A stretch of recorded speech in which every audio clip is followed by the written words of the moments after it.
Assalamualaikum warahmatullahi wabarakatuh. Pagi ini ada berita tergembar yang dikatakan pihak negara UAE telah berundurkan diri daripada berkumpulan ataupun bersatuan OPEC dan OPEC Plus. Apa maksudnya dan kenapa masa ini mereka memilih untuk mereka berundur daripada OPEC dan OPEC Plus? OPEC ini adalah satu bersatuan yang digabungkan banyak negara, antaranya adalah Venezuela, Iran dan juga Rusia, UAE, Saudi, Iraq.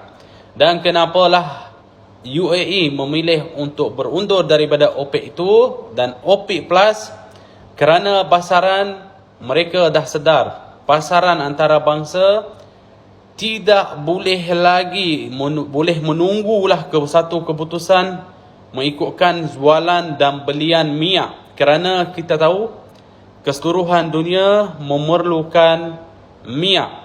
Jadi pihak UAE tidak ingin untuk menunggu masa depan untuk mendapatkan kesetujuan oleh persatuan untuk menjalankan satu projek ataupun satu menjual beli dengan salah satu buah negara. Jadi pihak UAE ambil keputusan ini kerana kepentingan, biasalah setiap negara ada kepentingan masing-masing. Dan mereka menambah ataupun melihat keadaan ini sangat penting buat mereka. Jadi apa langkah seterusnya? Pihak UAE tidak akan menunggu dan mereka akan mengikutkan harga pasaran dan harga yang semasa. Tidak akan ada berharap pada satu persatuan untuk mendapatkan kesetujuan adakah boleh menjualkan dengan harga rendah ataupun harga tinggi.